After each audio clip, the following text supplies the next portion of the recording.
Hey y'all, it's Roger McCoy for 99.9 Kiss Country and new from Nashville. And sitting here up on the stage with me is Mary Fletcher from Texas. How are you? Hey, I'm good. How are you? I'm good. And who is this? This is my dog, Winnie. She's my road dog. I take her everywhere with me. All right, so let's talk a little bit about Texas then, considering that's where you grew up. Yeah. I take it you attended high school there, correct? I did, yeah. I grew up there, attended high school there, and grew up singing there. I grew up performing there at a whole bunch of Opries, and just grew up. That's where my life was. So what took you to Nashville then? What was the next step? Because I'm always interested in how does an artist decide? Where is that moment? Because I heard Miranda Lambert say once that she decided to sing country music after attending a Garth Brooks concert. What was that moment for you that you said, you know, hey, listen, I want to go out and really pursue this as a career?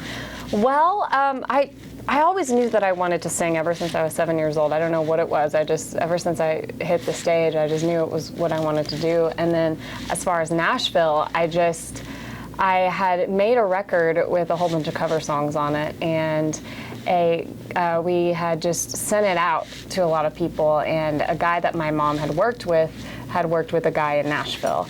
And so that guy who had worked with a company, he was retired, and he loved my voice. And so that had led me to Nashville, and I went and visited, and I fell in love with it, and visited it several times, and just wanted to immediately move there after high school by myself. And so that's all by yourself. Yeah. So you were what, 18 years old? You moved to Nashville? Yeah. That's gutsy. Yeah. I knew I wanted to be there. I knew it was where I wanted to be. And did you know anybody there? I knew a few people there from when I had visited prior to, and you know, everyone was so nice, and it was overwhelming for sure. I mean, you know, there's so many talented people, and I was like, how am I going to do this? You know, how am I going to live up to all of these incredible, talented people? But I was just like, this is where I want to be. I want to learn from these people. So I knew I had to be there to learn. Well, you know who else said that, right? It was Carrie Underwood. Oh, yeah. She said once in an interview, and the only reason I'm bringing this up is because it'll give you hope, is that she said, I'm very blessed to be where I'm at, because she said, I walked through, like, down Broadway, where all the bars are at, right in Tootsie's, and she says, there's people in there who are wildly more talented than I could ever dream of being, but I am where I'm at. So there's a lot of hope for every artist out there. Yeah. You just got to get in the right place at the right time. Exactly. Now, you're doing this on the independent label, which is great. Yeah. Same thing Zach Brown Band did. So, starting though in Texas and coming to Nashville, you were 18 years old. Were you working with somebody already, or did you have to go find someone all by yourself?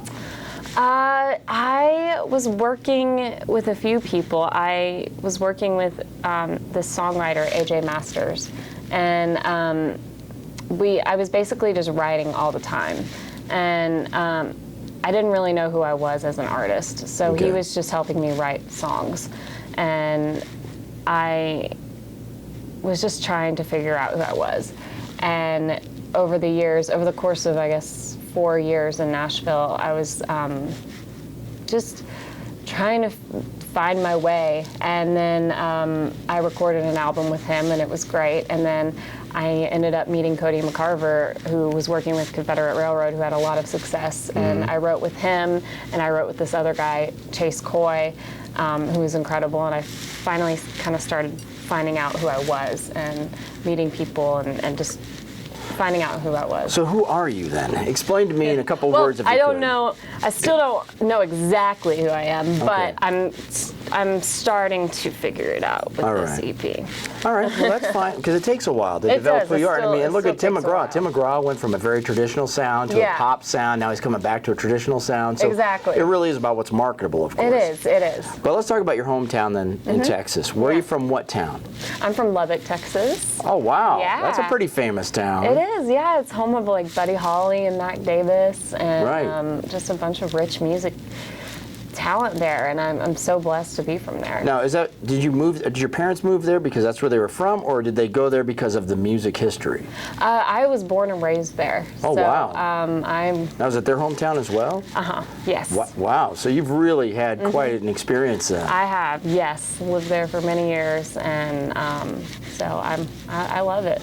And is that how you got your start then, was working that way? You said, hey, it was because the music was so prevalent there? Yeah, the music was was very great there. I grew up at this theater called the Cactus Theater. Okay. Very talented people, the Caldwells owned it, and again, I drew my inspiration from Buddy Holly and Mac Davis, and grew up at the Cactus Theater ever since I was 7 years old, and that gave me a place to grow as a musician. I got to perform with a band, for like 10 years before I moved to Nashville. So it was when did you start singing? 7 years old. Wow. So it gave me a place to really start early. Now, were your parents involved in music as well, or was that just something that came to you naturally? My parents weren't really involved in music. My mom can sing a little bit. My uncle was really involved. He's a drummer. Okay. But my parents aren't really into music. It's really just me and my uncle, and my brother's really into music. So we've got some music in the family for sure. Well, very cool. Yeah. So now that you're in Nashville, you're working on your own stuff. You're trying to get out there and impress people, which is cool, and that's what you have to do. Absolutely. Where would you like to see yourself in another 5 years? I would love to be... And you can shoot for the stars on this. I mean, trust me, feel free to do that. Yeah, I mean, my whole goal isn't to become famous. It would be amazing to be famous, though, because my music would reach a big audience and would touch a lot of people, and I think that would be incredible. Okay, so now if you weren't doing country music, where would you find yourself? If you said one day, hey, listen, I'm not going to do this anymore, or if you said, I can, or whatever the case may be, where do you think you'd find yourself? I think I would find myself, I would love to teach music. I would love to give voice lessons and teach music. I would find myself doing something with music. Okay, it'd have to be something in the music industry, something in the arts. Something in the arts. I think teaching voice would be really cool. All right, once again, we're chatting with Mary Fletcher here. She's from Texas, now in Nashville, making her way. If people wanted to learn more about you or connect with you, or maybe even your dog, does his dog have a Facebook page? No, I need to make her one.